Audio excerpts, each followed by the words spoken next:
দপ্তর থেকে প্রশাসন ক্যাডারদের প্রত্যাহারে এক দফা দাবিতে সারা দেশে কর্মবিরতি পালন করছেন নার্সরা। এই বিষয়ে আরো জানাতে চট্টগ্রাম মেডিকেল কলেজ থেকে যুক্ত হয়েছেন কাজী মাহফুজ। অনেকদিন ধরেই তো তারা এই কর্মসূচিটি পালন করছেন এবং তো দাবি পূরণ নিয়ে নার্সরা কি বলছেন, একই সঙ্গে এই কর্মসূচির কারণে সেবা ব্যাহত হচ্ছে কিনা এবং সেবা ব্যাহত বিষয়ে আসলে তাদের বক্তব্যটা কি? ঠিকই বলেছেন। আসলে 1 মাস ধরে সারা দেশের মতো চট্টগ্রাম মেডিকেল কলেজ হাসপাতালেও এক দফা দাবিতে নার্সরা বিভিন্নভাবে আন্দোলন করে আসছে, বিক্ষোভ করে আসছে এবং আমরা দেখেছি চলতি মাসের 2 অক্টোবর চট্টগ্রাম মেডিকেল কলেজ হাসপাতালে তারা 3 ঘন্টার কর্মবিরতি পালন করে এবং তারই প্রেক্ষিতে আমরা দেখেছি তাদের যে দাবিটি সেটি হলো নার্সিং ও মিডওয়াইফারি অধিদপ্তরের মহাপরিচালক, অতিরিক্ত মহাপরিচালক ও এছাড়া পরিচালক এবং বাংলাদেশ নার্সিং ও মিডওয়াইফারি কাউন্সিলের প্রেসিডেন্ট রেজিস্ট্রার পদ থেকে প্রশাসন ক্যাডারদের অপসারণ করে ওই জায়গাতে মূলত দক্ষ এবং অভিজ্ঞ নার্সদের পদোন্নতির মাধ্যমে পদায়নে তারা এক দফা দাবি করে আসছিল।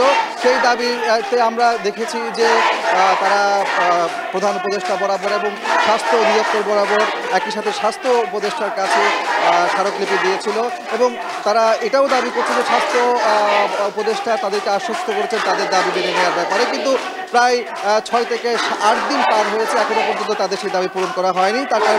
যার কারণে তারা আজ থেকে আবারও কর্মবিরতিতে গেছে। আজ সকাল 9টা থেকে 1টা পর্যন্ত চট্টগ্রাম মেডিকেল কলেজ হাসপাতালে নার্সরা কর্মবিরতি পালন করছে এবং আগামীকালও তারা 5 ঘন্টার অর্থাৎ সকাল 9টা থেকে দুপুর 2টা পর্যন্ত কর্মবিরতি পালন করবে এমন ঘোষণা দিয়েছেন এবং তাদের এই দাবি যতক্ষণ পর্যন্ত মেনে নেবে না তারা তাদের এই আন্দোলনকে আরও বেশি কঠোর থেকে কঠোরতর করবে এমনটি জানিয়েছেন। প্রয়োজনে তারা শাটডাউন কর্মসূচি পালন করবে এমন ঘোষণাও দিয়েছে।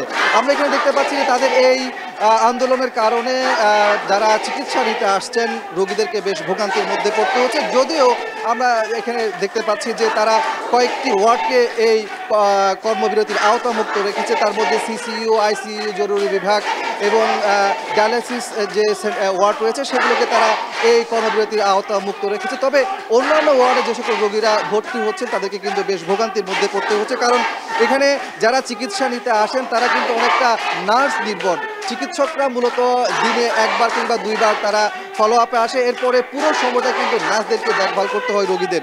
সেই জায়গাতে যেহেতু এখন রোগীরা নার্সদের কাছে যেতে পারছে না, নার্সদেরকে পাচ্ছে না, সেখানে তাদেরকে বেশ ভোগান্তিতে পড়তে হচ্ছে।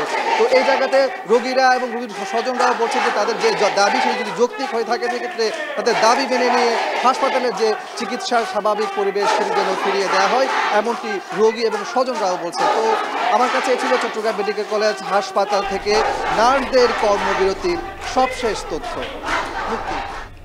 কাজী মাহফুজ আমাদের সঙ্গে যুক্ত ছিলেন চট্টগ্রাম মেডিকেল কলেজ হাসপাতাল।